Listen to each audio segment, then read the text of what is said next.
advanced manual speaking television. The project is training on television. The objective here is to do a 5 to 7 minute training presentation. Actually have it video recorded, which Art is doing. He's going to be quite mobile recording parts of this. And then the evaluation is actually supposed to be done on the playback of the video. Now, as time allows, we may have to forego that. We play that by ear, but that's the objective. With it being, a couple of quick points, since we do have a lot of new members. The way we're able to do this outside of the meeting is a Toastmasters rule that says as long as a Toastmaster is speaking and another Toastmaster is present to evaluate it, it counts. So any speaking engagements you have outside of the club, as long as there's one other Toastmaster there to do an evaluation, it counts toward your educational goals. That's something to remember for the future. Time-wise, this is a 5 to 7 minute speech. Roll along. Fun. We're going to have some fun with this. This isn't going to be your standard dull training session. I'm calling this very simply, who are you? So, if we're ready. First off, I need a volunteer. Shouldn't you? There's a tray with 5 dice in it. What I would like you to do, very simply, roll the dice. Tell me what you have. No particular order. Just tell me what comes up. I have a 2, 4, 5, 4, and 1. Slow down just a little. 2, 4, 5, 5,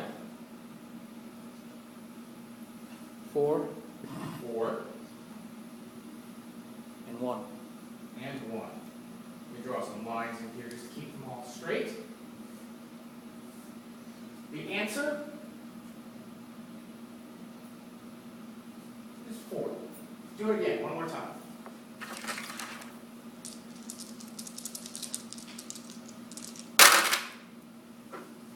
Okay, I have a 4, 4, 6, 6, 4, 4, 4, 4, and 1. and 1. Answer is 0. One more time.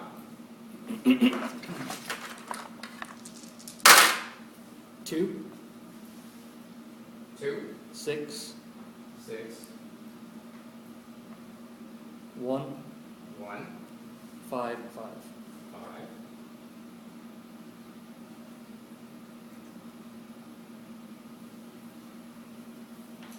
The answer is 8. I'm going to have you do it 2 more times. So go ahead and do it again. Okay, 4, 4, 6, 6, 4, 4, 5, 5, and 1. and 1. Answer is 4. Last time. 6, 6, 5, 5, 1, 1, 4, 4, and 5. and 5. Answer? I'm not going to tell you. What's this got to do with anything? I'm one of those people who likes to kind of figure out who people are around me. I like to get an idea of who they really are, what makes them tick. You know, there's tons and tons of things out there, topics, books, videos we can watch on this technique and that technique, listening to the tone of their voice, watching their facial expressions, their movements. Are they being deceptive? It doesn't have to be all that complicated. Not if you understand a few basics. And while you're at it, you can actually have a little fun. You ever run into one of those situations, maybe at a party, some sort of other social gathering, even at a bar, you've met somebody, you're kind of interested, but you're not really sure who they are.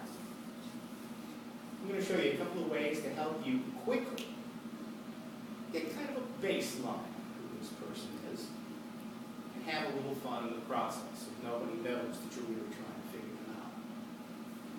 We'll come back to this in a little bit. Keep looking at that. I know you're all trying to figure out what I did there. And I want you to figure that out too.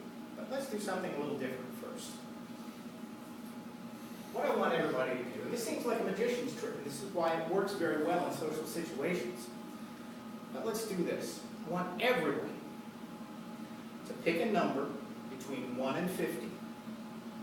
Make both digits odd and not the same digit. Number between 1 and 50. Make both digits odd and not the same digit. All right, everybody picked out a number? I trust you to be honest with me here.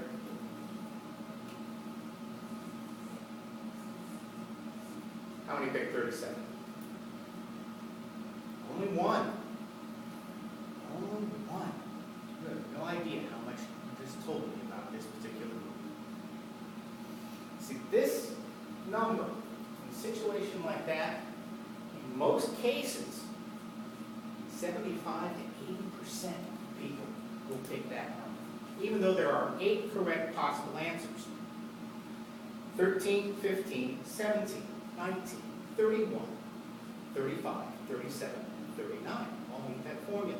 Between 1 and 50, both digits are odd and not the same number. Most people pick 37.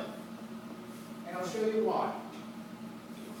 Easy way to show you why. I'm skipping a little bit of the idea behind it, but to make it very simple, you've all seen this. Pick a card. If you've ever noticed, what happens is there are 5 areas, basically, if we look at it in terms of what we just did. 1, 3, 5, 7, and 9. There are 3 areas most people never pick from. They never pick from the middle. They never pick from the ends. Most people, when they're picking that card, will pick in this section and this section. Take that same logic and apply it to this problem. You get 3 and 7. Since the number has to be less than 50, it can only be 37. Now, what you've told me about this particular group is you're all very creative, out-of-the-box people. Which, guess what? That fits in with the Toastmasters Club. So I'm not all that surprised. What may surprise you, I have gone to Toastmasters Club where everybody picked 37. Most people will. But this will tell you that you basically have somebody who's not an out-of-the-box thinker.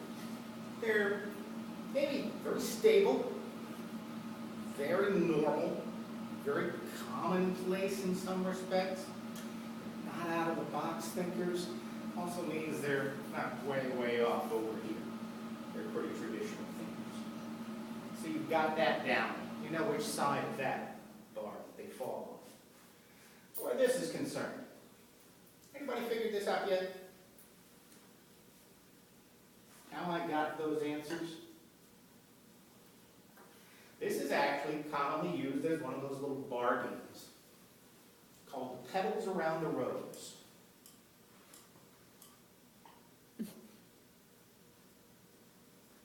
That help anybody? Any idea how it works? Let me show you. How this works. You think petals around the rose. Take a look here. Let's say this is the rose, and these are the petals. What we have, the only thing that has a center dot is this one. It has no petals around it. So we have a total of 4. Here, we had 0. Here,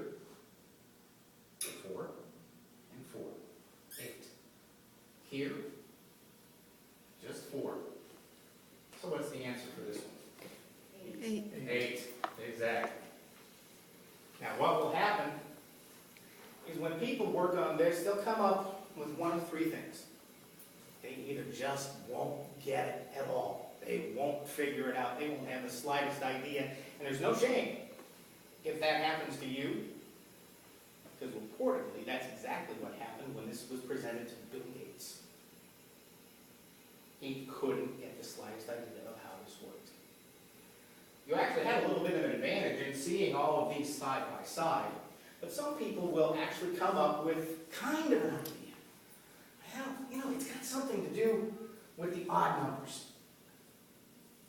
And by the way, one of the things you can help in pointing this game out and introducing it is that the answer will always be either an even number or zero. Some people will get that idea, yeah, it's kind of got something to do with this. And few people will figure it out. That tells you a little more about that person. If they got it, they figured it out, that's a very observant, very analytical person. If they kind of got the idea, they suspected it's got something to do with the odd numbers, something along those lines, you've got somebody who's got a pretty good mind, pretty logical person. They just didn't get a clue at all. You know that their analytical skills aren't terribly strong. They're not a terribly logical person. So that tells you something else about that particular person. Like I said, no shame if you don't get it at all. It fooled Bill Gates. It fooled that man, the man who was for many years the wealthiest man on earth. It can fool a lot of people. So now you've got two quick skills that you can use to help to define somebody. Are they somebody who thinks inside the box? Are they traditional?